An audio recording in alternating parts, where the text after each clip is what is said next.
Hi everyone, this is Eagle News. I am Rose Papa Angeles in Washington. It's the last Saturday of the month, April 30, 2022, here in the nation's capital. Our coverage begins now.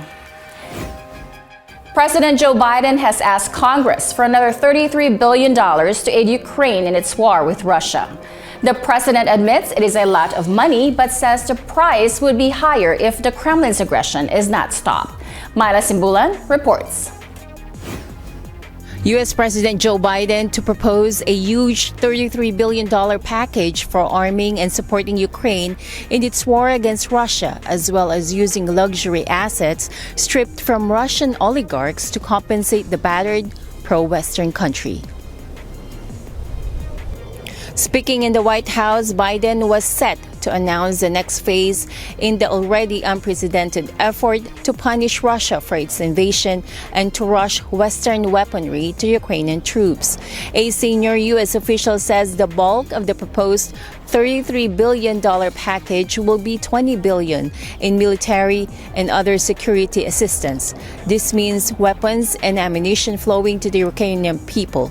A further $8.5 billion in economic aid will help the government of Ukraine respond to the immediate crisis, while some $3 billion is proposed to fund humanitarian assistance and address the global food supply price shock resulting from Russia's onslaught against Ukraine, a major wheat exporter.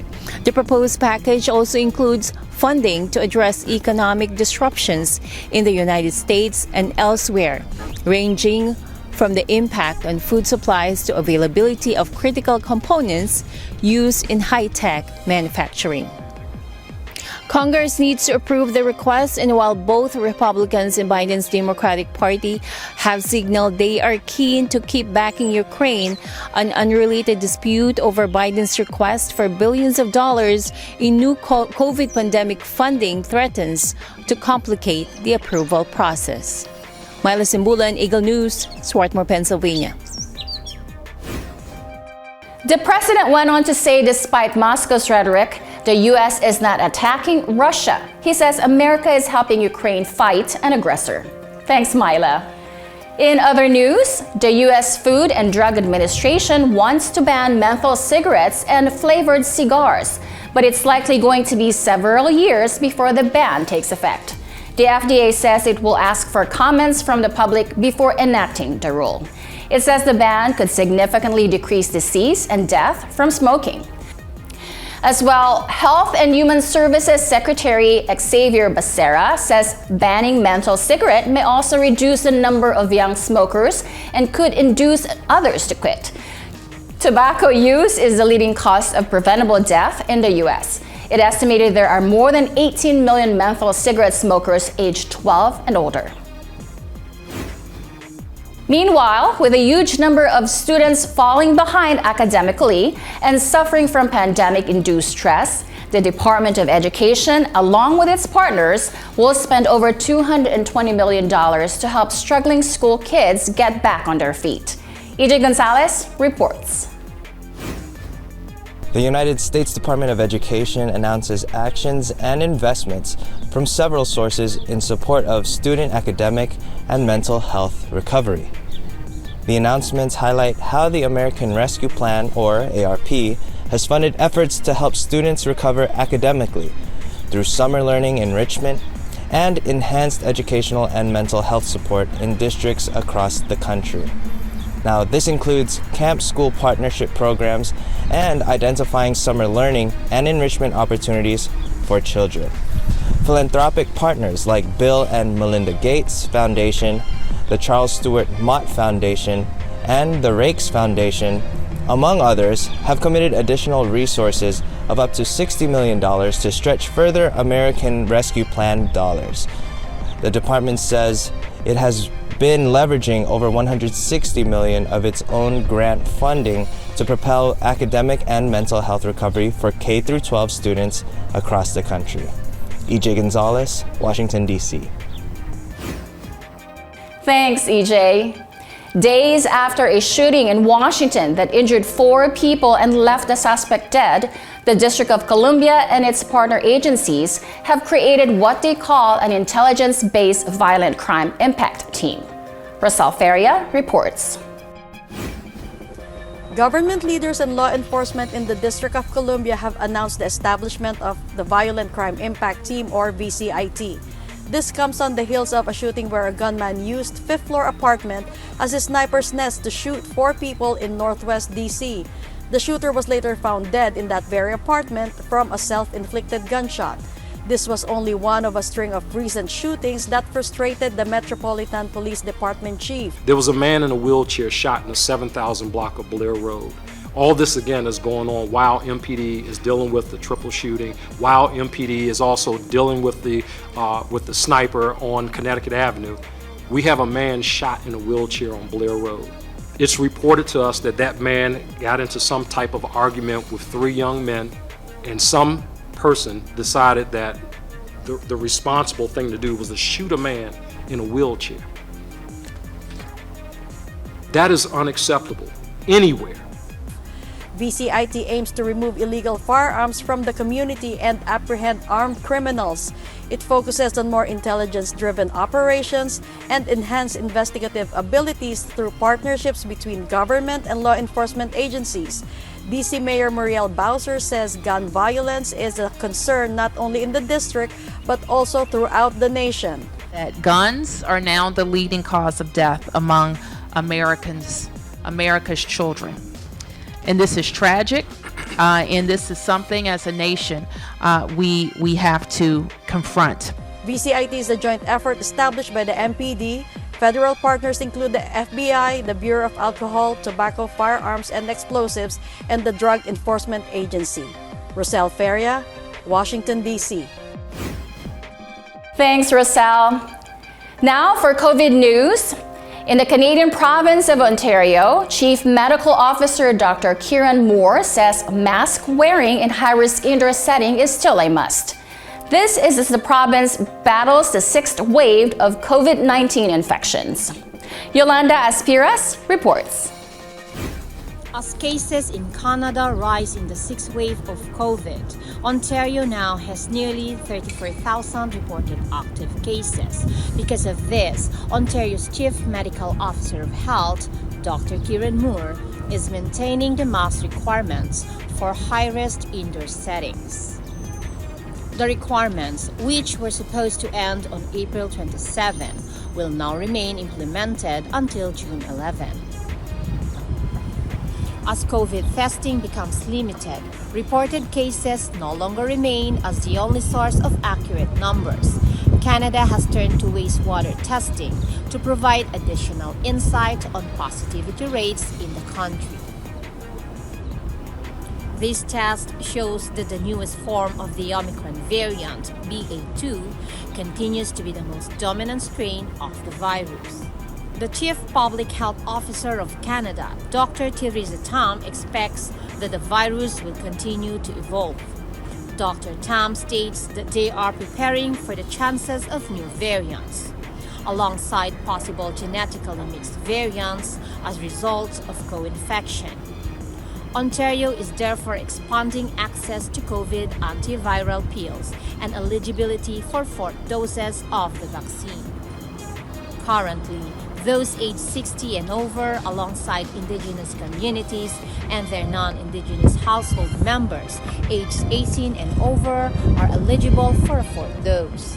Ontario's and Canada's top doctors, Dr. Moore and Dr. Tam, continuously advise that the best method of protection against COVID is masking and vaccination. Yolanda Aspiras, Eagle News, Toronto, Ontario. Thanks, Yolanda. Thomas Likeness tells us about how Israel remembers the 6 million Jews who died during the Holocaust. Plus, skydiving pilots who are now under investigation after a stunt that ended with a plane crash. These and more on this week's Correspondent at Large.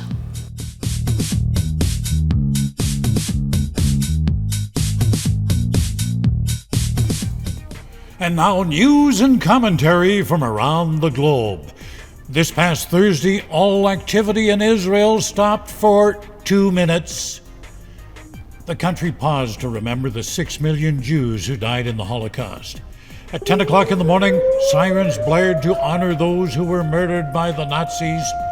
It's an annual ritual.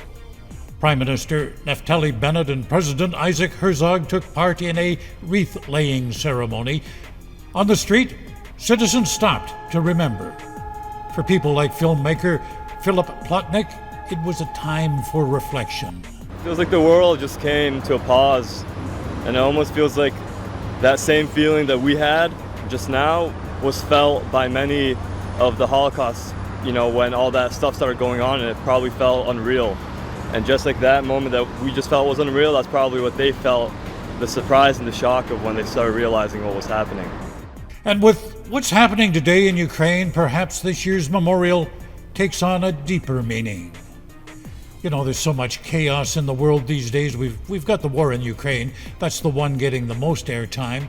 But there are conflicts elsewhere around the globe, the Middle East, Africa, parts of Asia. Economic troubles abound, and then there's just the general craziness. I've got to wonder, what were these guys thinking when they tried to pull off this stunt? Two pilots, who are also skydivers, decided to try to swap planes in mid-air. That's right, swap their planes in mid-air. They both jumped out of their planes, and so far so good. One of them managed to climb into his partner's plane and landed. The other pilot, not so successful. That second plane spun out of control and crashed before the pilot could get into it. When he saw that happening, he yanked on his ripcord to deploy his parachute. Fortunately, he made it safely to ground.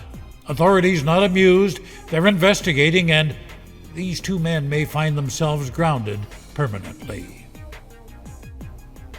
We go to South America now. I want to show you what extreme river pollution looks like. This is in the outskirts of Bogota, the capital city of Colombia in South America. What you see here are huge clouds of foam. They're wafting through the streets. This foam comes from the Balsillas River. It's been created by raw sewage dumped into the river. That waste comes from the city, nearby quarries and flower farms. It stinks and it causes health problems. The problem is worse in the winter, and winter is approaching in the southern hemisphere. The problem has been compounded this year by heavy rain coupled with poor waste management. Residents say no one in government listens to them when they complain about the problem. For those of you who live in colder climates, how do you react when the spring weather hits? In the farming community of Halland, Sweden, dairy cows can't wait to get out of the barn. They've been cooped up all winter living on barn food. They wait with anticipation for the long winter to end.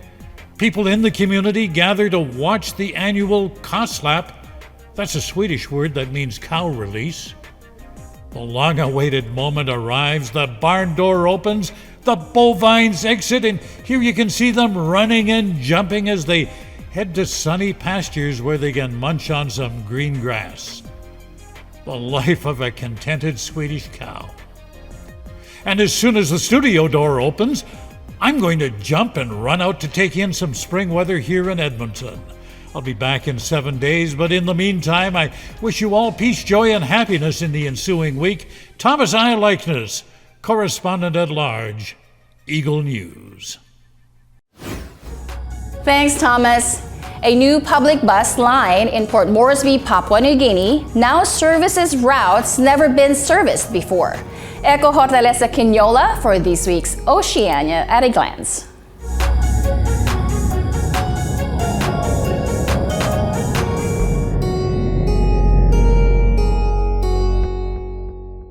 The official launching of EDA City Bus commenced in the Asia-Pacific Economic Cooperation House under the theme Lifting Transportation Standards in the National Capital District.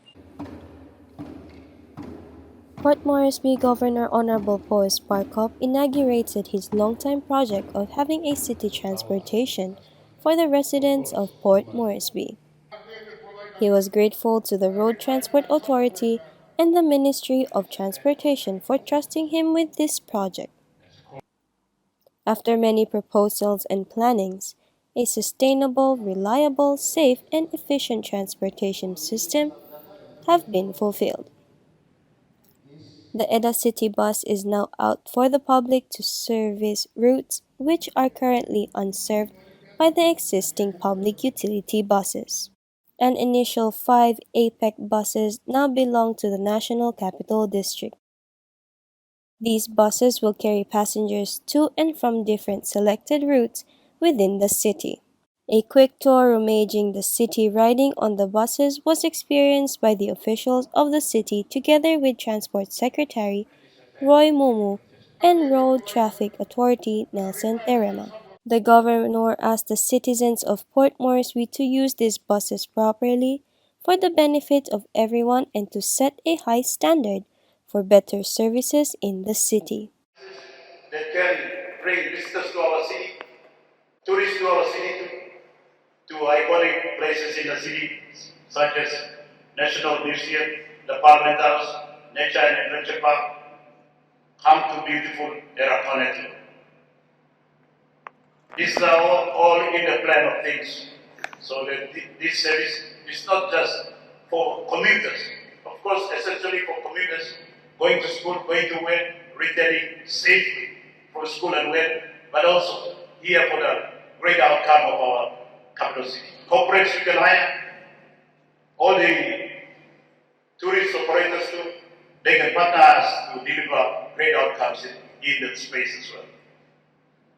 We have a long way to go to ensure the transport system in the city are not only efficient but sustainable for our residents and also contributing to greater efficiency and successful economy. The incorporation of the technology system is ever changing and we need to get on board with the bus services like the rest of the world. The city deserves nothing less than as good as the rest of the world. Public transport enables more people to travel together along designated routes. Let's make Edda City Bus our partner in exploring the beauty of Port Moresby. Eco Hortaleza Quinola Oceania at a glance, Eagle News. Thank you, Echo. Eco-minded individuals and organizations in Pensacola celebrate this year's Earth Day with a Save the Environment awareness event. To tell us more, here's Keith Daphne Franco on this week's Down to Earth.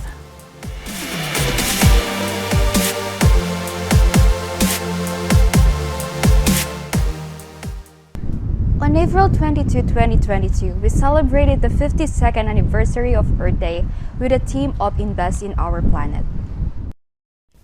Earth Day was first held on April 22, 1970 to demonstrate support for environmental protection. Here in Pensacola, Florida, the community gathered at Bayview Park to celebrate the Earth Day Pensacola. This is an annual event where the people of Northwest Florida gather to celebrate the Earth in a fun, family-friendly atmosphere. This event features local businesses and non-profit organizations who are making positive differences in Pensacola. Earth Day Pensacola is an event that tries to create awareness so people have more awareness about living sustainably. Our focus this year is children. The kids area is really big because we really believe that if we're able to get our children to live sustainably, then they can save our world. Their goals are to educate all members of the community about environmental issues, to empower individuals and organizations, to make eco-minded decisions, and to mobilize the community to create a cleaner Pensacola. Hopefully they walk away with knowing something about sustainability that they weren't aware of. It might be, there's so many things we can do. You make a plan before you drive. You make a circle plan, or a company here that has their business based on sustainability, or, there's different things you can find. I'd like to believe that people will walk away and they will realize how important that it is. Everyone is encouraged to help write many more victories and successes into Earth Day history. Keith Daphne Franco, Eagle News, Pensacola, Florida. Thanks, Daphne. Now let's head over to one of our Latin American neighbors, Panama.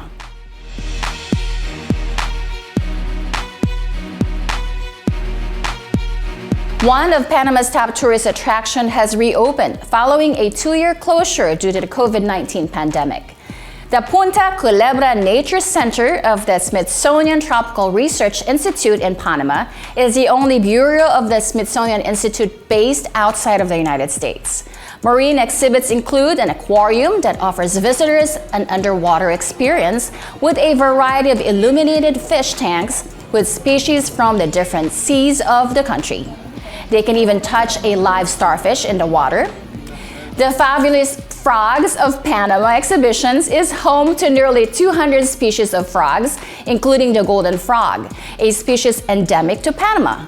Interactive exhibition gives adults and children an opportunity to compare their height with that of various species of turtles.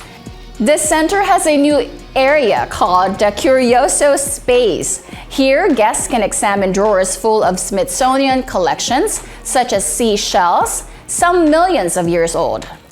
Or they can try to solve mysteries about the bones, whether they are from cows, whales, jaguars, turtles, fish, birds, or amphibians, among others. Punta Culebra also has walking trails that give visitors the opportunity to explore its diversity of birds and other animals. This center is located at the Pacific entrance to the Panama Canal, but just minutes away from Panama City. One's trash might be another's treasure. This holds true at the VB Flea in Virginia, where antiques and vintage gems find their way into their new owner's arms. Alisa Marie Igban on this week's Color My World.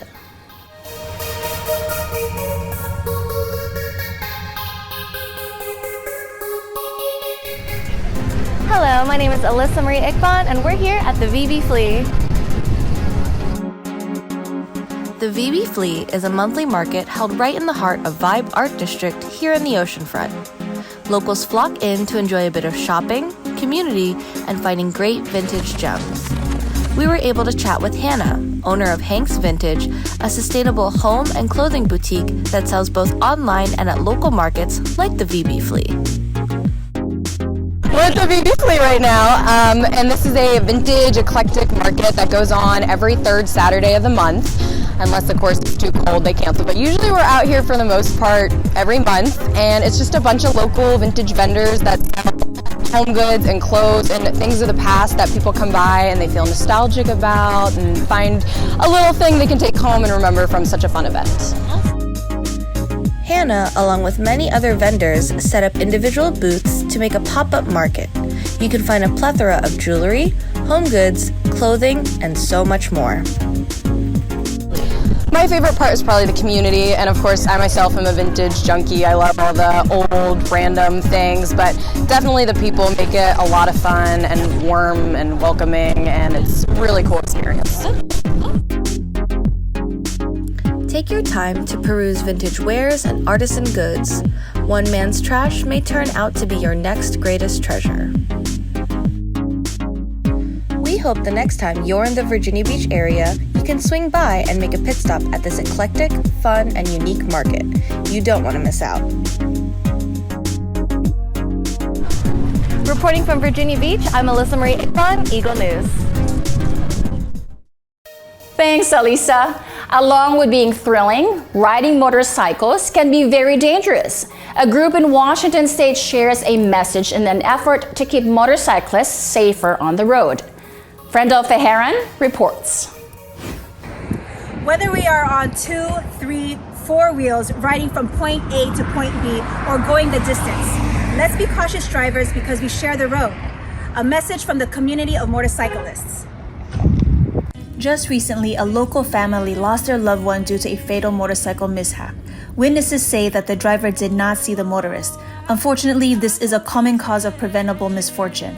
To help bring awareness, the motorcycle community gathered to rev their engines in one voice. Coming out of the event, Kelly Faust expressed, and I quote, "I loved the feeling of community yesterday. It's alarming how many riders get hurt. We almost got hit on the way to the memorial ride. I think what we were a part of was powerful." Being an experienced motorist who have had close accidental encounters himself, Jericho has his way of spreading awareness on social media platforms such as YouTube. Here's what he has to say about the awareness ride. I'm really glad that they did it because, first of all, this one kind of hit close to home because it's around my neighborhood when that accident happened where one person died. But also, there's been a lot of recent motorcycle and accidents which involve distracted drivers lately, or the ones that are not paying attention when they're driving. So I'm very glad that they did it. Shut It Down Motorcycle Awareness Ride was eye-opening. Friends of a Heron, Seattle, Washington. Thank you, Frendel. The Aloha State hosts what is so far the largest organized gathering since lifting many of its COVID-19 restrictions. Organizers estimate over 17,000 attended a 3-day event, breaking the previous record of 13,000 back in 2019. Mio Asenas on this week's Pacific Updates.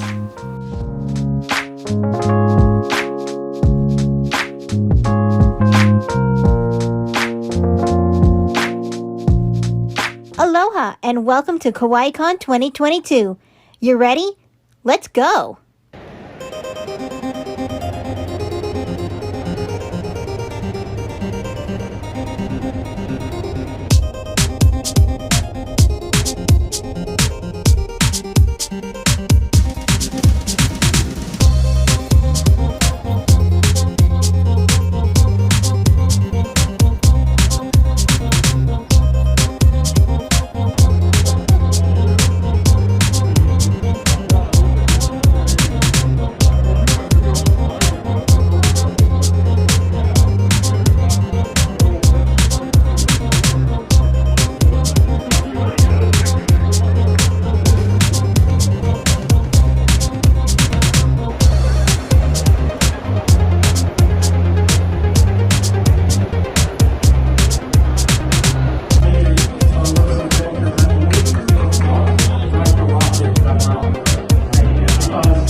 So first, it's kind of surreal. Even the last time I came, there's like a lot less people. It's interesting.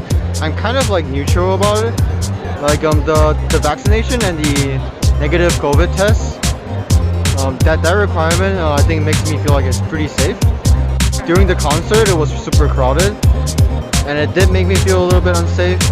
But I think this event so far is pretty fun, and the requirements, the vaccination requirements, is probably good enough. For COVID safety, I do think it was pretty risky, but KawaiiCon did a really good job making sure that everyone stayed masked. If you look at the mainland conventions, all of that, I think those were way more riskier considering that there were no masks or social distancing at all. See you all next year for KawaiiCon 2023. Reporting from Honolulu, Hawaii, I'm Mio Asenas. Eagle News. Thanks, Mio. The Ladies Professional Golf Association is back in action. Our Los Angeles team speaks with fans and golfers at the Dio Implant LA Open and finds out how they feel about the return of in-person golf tournaments. And of course, they tell us who went home with the win. Here's Eva and Ale on EBC Sports International.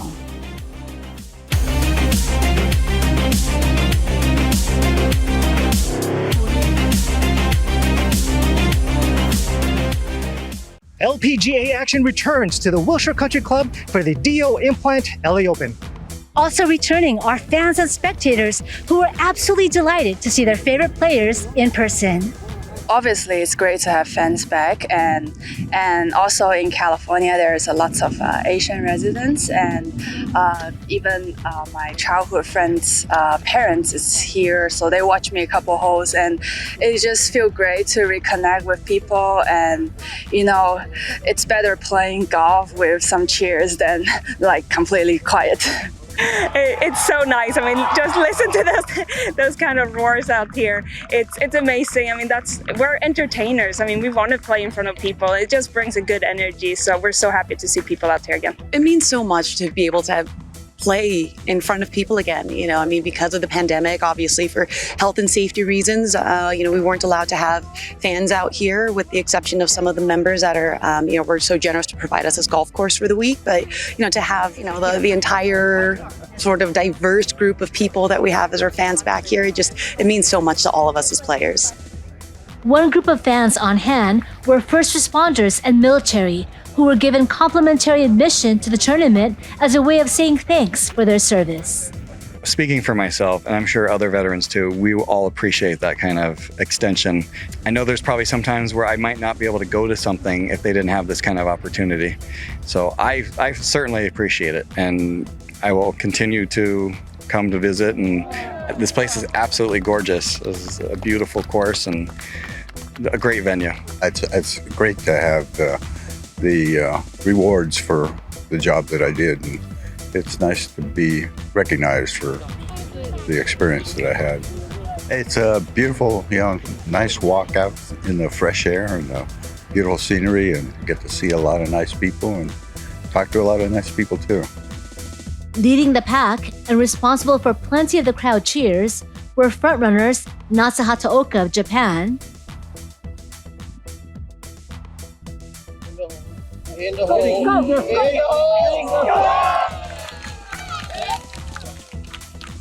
and Hannah Green of Australia.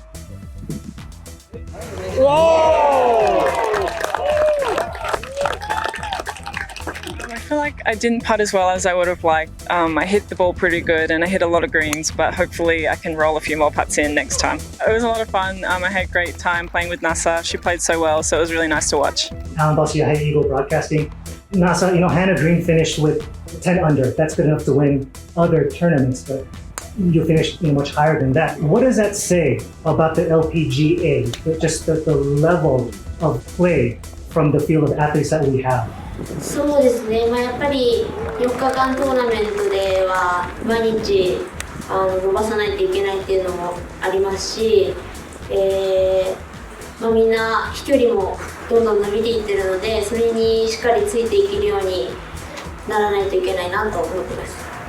Yes, the level's definitely getting higher. I feel like you know, you really have to play 4 solid rounds for you to win a tournament like this. And you know, every year the average distance is, you know, getting higher and higher. So I feel like the level's getting higher. Finishing 15 under par, it was Nasa Hataoka who came out on top, claiming the championship trophy and netting a $225,000 payday. Tournament play might be over for the day, but the LPGA Tour rolls on, and with it comes one of the most competitive field of athletes in any sport. Yvonne Allen, Eagle News, Los Angeles, California. Thanks, Eva and Alan. Now, on to NBA news. Stephen Curry and the Golden State Warriors gave Dub Nation much to be happy about. With the defeat of the Denver Nuggets, the Warriors are now on to the second round of the NBA playoffs. Michael Hudson gives us the details. Thanks a lot. So the Golden State Warriors made a huge statement in the first round of the NBA playoffs by defeating the Denver Nuggets last night 102-98, winning the series 4-1. With NBA legend Steph Curry returning to the starting lineup, they had no issues taking care of Nikola Jokic-led Denver Nuggets back at their home court at Chase Arena. Steph led the Warriors with 30 points and 5 assists, hitting a couple of game-sealing layups in the waning seconds of the game. Gary Payton II also made a great impression last night, hitting a huge three-pointer and sealing the game for good, which put the Warriors up by 5. Jokic led the Nuggets with 30 points and 19 rebounds, and this is the second straight year where he had to carry most of the load in the postseason due to injuries to starting point guard Jamal Murray and up-and-coming star forward Michael Porter Jr. For the most part, this was a very lopsided series, with the Warriors clearly being the better team, even though the Nuggets won the rebounding battle nearly every game due to the Warriors playing with their now infamous death ball lineup consisting of Curry, Klay Thompson, Draymond Green, Andrew Wiggins, and up-and-coming superstar Jordan Poole. The Nuggets go back to the drawing board this offseason with these two aforementioned stars expected to return so that they may make a much longer run next season. On the other side of the coin, the Warriors get plenty of rest as they await the winner of the Memphis Grizzlies and the Minnesota Timberwolves series, which continues today with Game 6. Michael Hudson, Seattle, Washington. Thanks, Mike. While Warrior fans are celebrating, Raptor fans are looking to the next season as the Philadelphia 76ers ended Toronto's hopes of advancing any further in this year's playoffs. Zarita Sessi in Toronto has the report. The Philadelphia 76ers were just one win away from advancing to the Eastern Conference semifinals when they returned to Toronto for Game 6 after back-to-back losses to the Raptors. Despite Toronto's efforts to tie up the series and forcing the series back to Philadelphia for Game 7, the Sixers were able to close out the series on the road, dominating the hobbled Toronto Raptors by a score of 132-97. Things looked hopeful for the Raptors, being only down 1 going into the second half, but it was in the third quarter that Philadelphia blew the doors wide open, outscoring the Raptors 37-17. By the end of the night, Philadelphia had outscored Toronto 70-36 in the second half and secured their meeting with the Miami Heat for the semifinals. Despite the struggles and criticism that James Harden had received throughout the series, he shook off the doubts and showed up big for his team, contributing 22 points and 15 assists. When asked what it was like going up against the Raptors, Harden had nothing but praise for the young squad. Man, that was one of the toughest series I played in, just because of their switching and their athleticism and their length. They throw different defenses at you. They throw boxing ones and zones, and they just mess up the game. Credit to obviously Nick Nurse, but they're a resilient team. As for Toronto, the experimental 6-9 lineup that flustered the Sixers in games 4 and 5 was ineffective against the adjustments made by head coach Doc Rivers and his coaching staff. When asked about the mood of the team after the series and the season finale, Nick Nurse acknowledged that the season was not easy for his team. Disappointed for sure, pretty heavy air in there, right? They're disappointed. My message was that, as a whole, I thought we went through a tremendous amount this year with a number of things, and we just kept fighting and kept playing and kept getting better and kept figuring things out, and it was never really smooth, right? There was always a big old bump in the road. For ABC Sports International, I'm Zarita Sessi. We live in interesting times. Thanks, Zarita. The NAB show is back in Las Vegas, and vendors tout how collaboration with your team across the globe is made easier with cloud technology. Bureau Chief Anna Kui reports. The National Association of Broadcasters, or NAB, is back here at the Las Vegas Convention Center. After 3 long and challenging years, attendees and exhibitors from the broadcast, media, and entertainment community are excited and can all agree that there is nothing better than seeing each other in person, reconnecting and getting their hands on the trending technology the industry has to offer. Besides the latest in cameras, lenses, lighting, and everything in the production world, what's been one of the buzz here at NAB is the cloud. At the show, I don't know what you see, but what I see is cloud everything, cloud this, cloud that. On the technology preview for the Atmos Cloud Studio, it's a full live production platform that allows you to basically everything that you could possibly need to shoot a live TV show. This is a box from Atmos. This is the Ninja. And there's a new module on the back of it called the Shogun Connect. This is a wireless module that enables you to get clips from the Ninja into Frame.io. And I think the best way is to just give you a little demo here. So I'm going to hit record. This is Frame.io. This is our web app, okay? And I'm going to hit record on the Atmos. And then let's say hi. Let's see the cameraman there. Hey, how are you? And we'll hit stop. And in just a few moments here, we're going to see a new clip appear in Frame.io. And it may look like it's just traveling a couple inches from the camera to this screen, but it actually went all the way up to the cloud and came back down.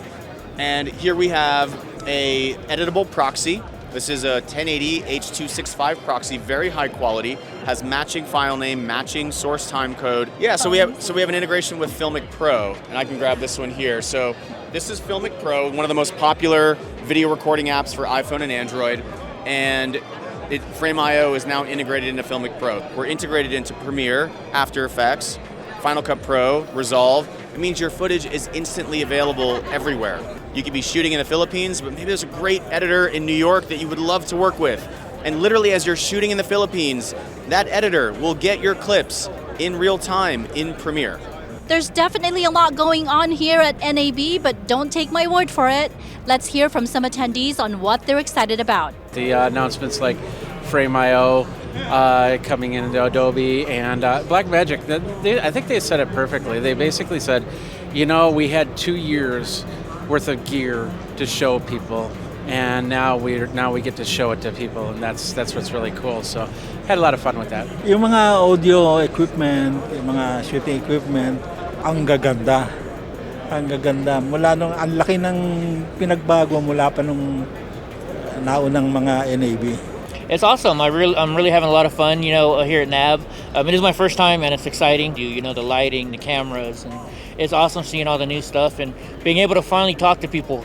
Though it may be looking normal around here, we can't ignore the fact that some of the innovations in the industry may not have happened as fast if it was not for the pandemic. The pandemic, which was a tragic event, I think acted as a catalyst for change, and people are now saying we have to be in the cloud because, of course, what happened during the pandemic, we had no choice.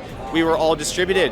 Remember, news were delivered from the living rooms of anchors and reporters early on and for some time during the height of the pandemic. Who would have ever thought that could ever happen? Anna Kui, Las Vegas, Nevada.